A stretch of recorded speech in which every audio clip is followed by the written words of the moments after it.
So today I'm just walking through my backyard and I'm showing some updates. I want to record the updates on all these trees. So I'm a new grafter. This is my second year really trying, second growing season, I guess. And I had these trees that a lot of trees that I grew from seed, and now I'm grafting on them since I don't know what they are. I just remember that it was good fruit, and I wanted some like it. But at the same time, I knew that depending on the type of fruit, if you plant it from seed, you're not always going to get a fruit that's actually as good. Could be good, could be bad, could be really good, or a lot worse than the original. Since I knew that these trees would eventually fruit, hopefully, but I wouldn't know if the variety was going to be good or not, I decided to graft all of them, since it's a perfect experiment on a free tree, right, that you grew from seed. So that's what I'm doing here. It's an update. Looks like a lot of these are going to be successful, but I also know that a lot of these look like that for maybe a month or two, and then eventually they just dry out. I even had one that I did in early spring last year, and it looked good all summer. And then this spring, leaves came out, and then they fell off, and then it dried out, and now they're dead. So they failed. So I am very happy that these looks like they're taking, but I won't actually know for a while. So either way, it's an experiment. Here we have another one over here. This one I was very successful. This was actually my first year really trying to graft, and this is some of the success I had. This was a grafted apple tree that the dogs had bit up,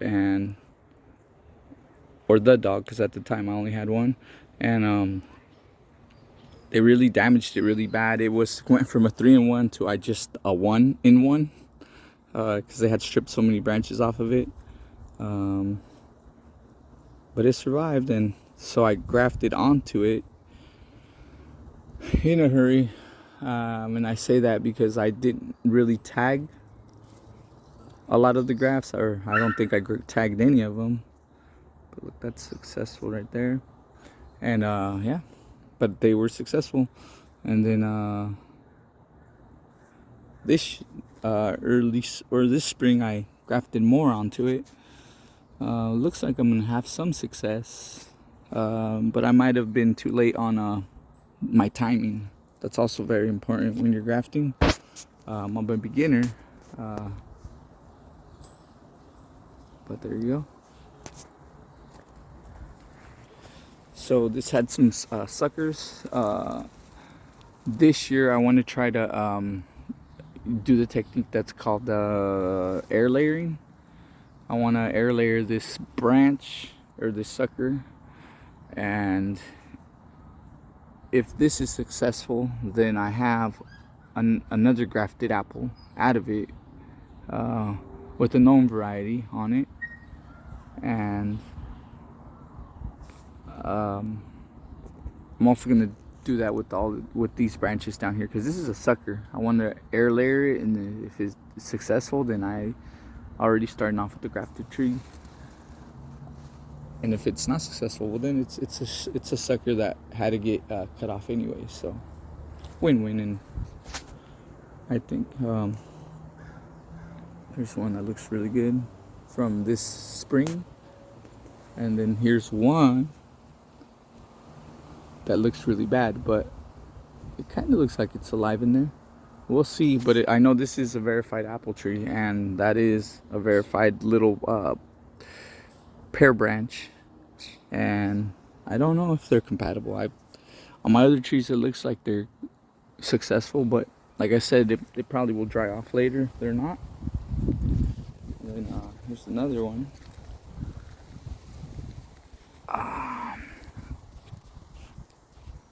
Look at that. So I think this is an Asian or a European pear tree, but again, like I said, I lost track of these.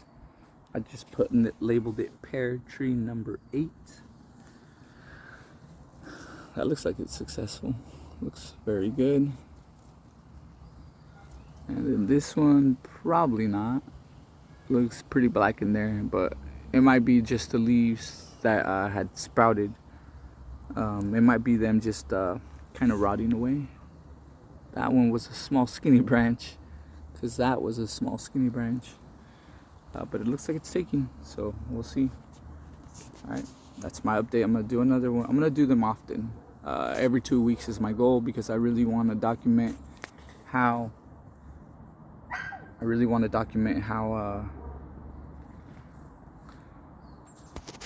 how grafts develop, and I also want to document how these trees were basically grown from seed and then grafted as they grew, and then hopefully when they reach a decent size, maybe 5 feet, by then my goal is for them to have at least 10 or 20 varieties by then. So there we go.